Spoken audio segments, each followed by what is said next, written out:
Greetings, fellow tarot travelers. Tripping through the tetrahedral triptych of cards I shall lay before you. I'm Tarot Torch. And this is the Nicolas Convert deck of 1760. It is a French Marseille deck. It doesn't quite fit here, so I can just show you bits and pieces of it at a time. But it's a deck that is actually housed in the Bibliothèque Nationale de France. And it is available online. Anybody can buy this deck. Mine is number 1234 of 2000, I believe, is how many he did. Let's see. No, 1500. And this deck actually formatted what is now used largely as the Marseille deck. There are older decks that don't have the formatting that this deck provides. And there are variations of this deck that are very beautiful. And this deck led to the modern Rider-Waite-Smith deck and other decks. But it's a real central deck in tarotology. So I'd like to use it as the commensurating deck, and without a real topic at hand other than the notion of current events that we're now facing in the world today, I would like to be able to go forward and see what the cards have to say. What is, it's a big deck, so I have to shuffle it this way. What is the world facing today? Not just like for today, but in general, from right now forward, and in the recent past. But what do we need to know about the political, economic, financial, ecological systems and the challenges that we face in the world today? I mean, there's so many cover-ups. There's so many falsities. We're looming on the edge of war. Countries are being rocketed and bombed, and genocides, and all these things keep happening all over the place. And, where do we stand as human beings in this nightmare of political intrigues and social concerns and ecological ruination? Where do we as humans stand in all this, and what are we going to do about it? How do you like these small questions? The point of tarot is that you have a question that's unanswerable. And the tarot may or may not answer your questions, but it will certainly provide interesting insights that are always welcome. And so the first card we will turn is she's called the Reine de Baston. Baston is wands. Actually, it's baton like a policeman's baton. It is a club, and that is the originating club for the suit of clubs you've probably played with regular cards that you play poker and go fish with. And she's the queen of clubs. So she's our first card. And don't you just love the facial expressions of these cards? The second card is, oh my gosh, two queens. The Reine de Denier, the queen of coins. In the Rider-Waite-Smith system, that's the queen of pentacles. So we'll put her next to the queen of baston. And baston is the old-fashioned French. Modern French would say bâton. And then we have the third card, which is the ace of denier, the ace of coins.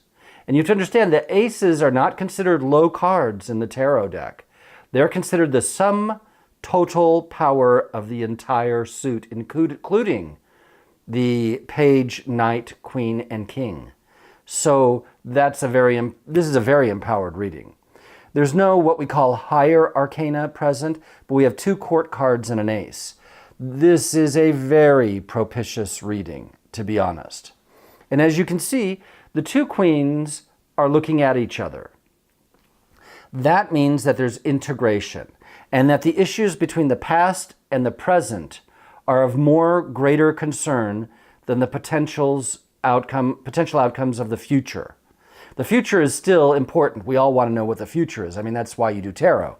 But obviously, there's some kind of integration going between the past and the present that is of primordial significance. The future will occur anyways. But the world's attention is on the past and the present. And that makes sense. Let's consider some of these interpretations of these cards. Now, the Queen of Wands here, or rods, this club, it is a weapon of sorts. It was used in medieval warfare, just like a sword or a lance or a spear. And it is very destructive. But imagine for a second that this club isn't a club, but it's a scroll, or maybe a set of books. Religious fundamentalists frequently are pictographed as the suit of clubs, and ideologues and demagogues as well, because it houses ideology. The clubs tend to represent athletics, but also athletics of the mind, which means philosophy and ideology. The Queen of Coins represents money. Of course, the coins are all about money, but she's the place of money, like the banks or the treasury, or she's the oil reserves, not the oil itself, but the accounting behind it.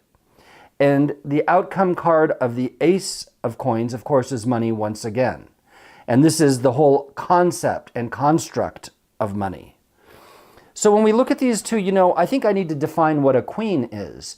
The queens are the environment, the place, the fertility. So this is the place of philosophy, which would be like a university. It's the place of religiosity, which would mean the churches. Once again, this is not the cups, which is the church proper. This is the clubs. So if it's the place of the church, it's more the social political aspect of the church and the obedience of the secular laws for the church and how the secular government interacts with the church. This would also be government buildings. This could also be the Senate, as an example. And so here we have the Senate, using this analysis for now, looking at the Queen of Coins, which is going to be the banks. And we have the banks looking at the Senate. And so these two are interactive. And the banks are looking to the Senate passages of law in the past, because this is the past, this is the present, and this is the future. Now, we're not tied to that. That's just one aspect of interpretation. So we have the moneyed interests of the present looking to pass legislation. We have past legislation looking to the efficacy of the banks. Okay? Now, the outcome and the great concern that the world has currently is money. What is money? I mean, we all have heard of bitcoins as an example.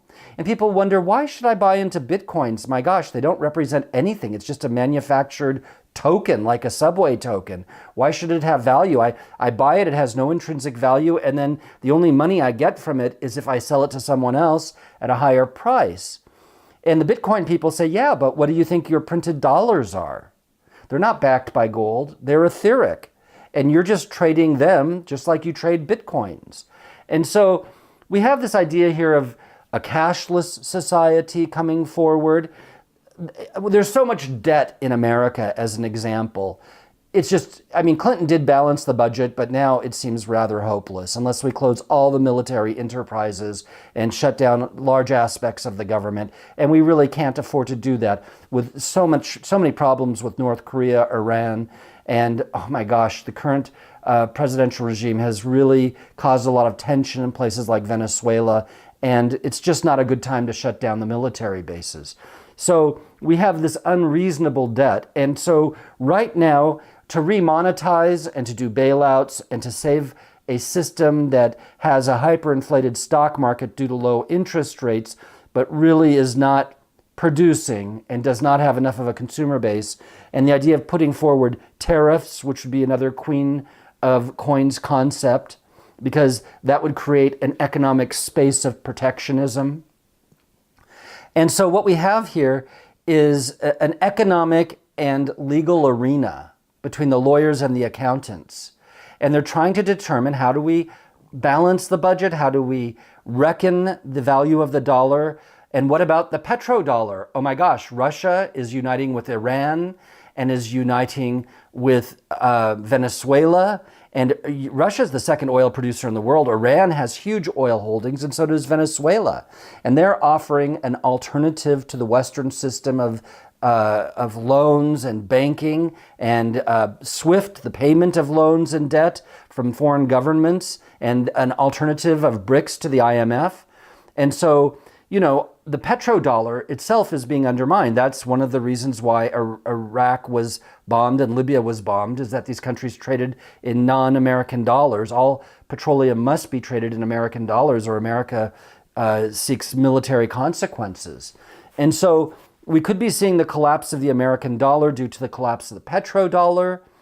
In essence, people are wondering right now, what is a dollar? Can we just put it on a computer screen? Can people just have a chip in their hand or their forehead? Do we really need to have printed money? Everybody wants more money, and that creates more. There's not much cash in circulation for the population base, but we print more cash, we're just going to have more inflation. So I think what we're looking at, America could be devising, a singular coin, maybe with the face of Barack Obama on it, and make it a $5 trillion coin, and just give, a $7.50 coin to China and say, here, we've just paid off our debt.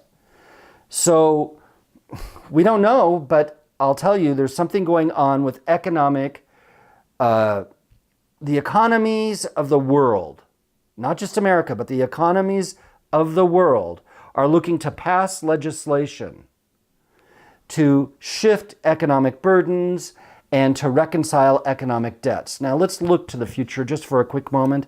This video is running out of time, but we'll try to get a little bit more analysis in. We have the Temperance card. And just as the name implies, this guardian angel of all life and all living beings that rules over reincarnation tries to temper the situation and bring moderation and peacefulness, the middle way. And above is the Cavalier de Bâton. And here's the modern spelling of bâton. Here's the ancient spelling of bâton where it's baston. And so that's because the Nicholas Convert deck is really between the old and the new French. It's right on the edge of the two.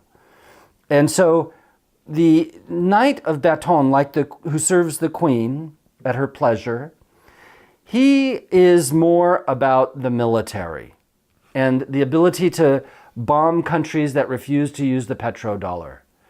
And, this may be a big reckoning in Venezuela and with Iran and with Russia, who are desiring to trade oil off of the United States petrodollar.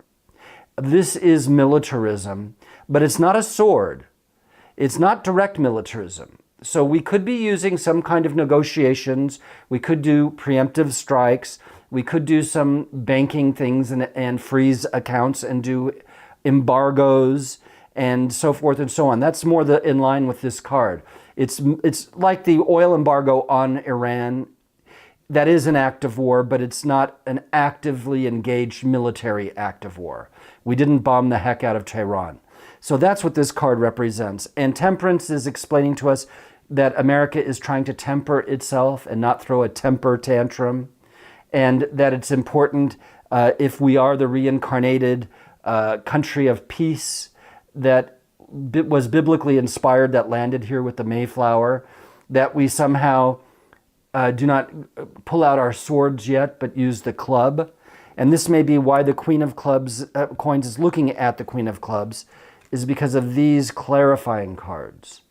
So we cast these to the side, and with greater knowledge of what is going on, in my estimation, I think that there is some kind of threat to the American dollar through countries not using the petrodollar currently, and that military options are on the table. This coin could just as easily be bombs in airplanes on an aircraft carrier.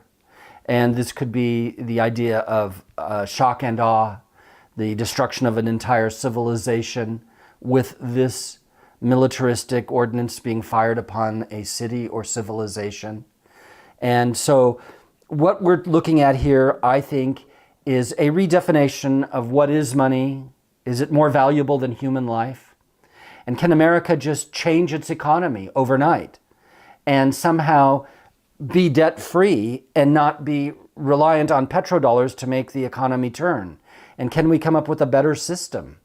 Because truthfully, the idea of annihilating human lives, innocent human lives, because government leaders are trying something new, doesn't seem like a real acceptable pathway, especially since the angel, the singular angel in the deck, the angel who guards over life, is present. And in her reincarnational pathway of pouring water from one body to the next, your spirit leaving the past life and going into the next life, is explaining to us that, you've all been here before, you've all experienced tyranny and cruelty before, and what you need to do is not destroy people over money and be temperate.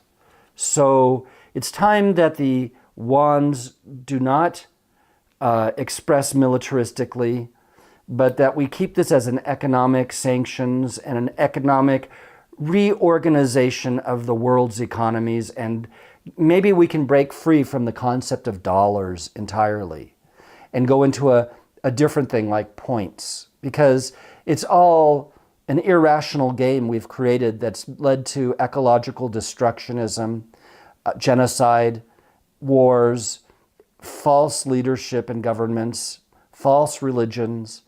Why don't we just try something new? Points might be the answer.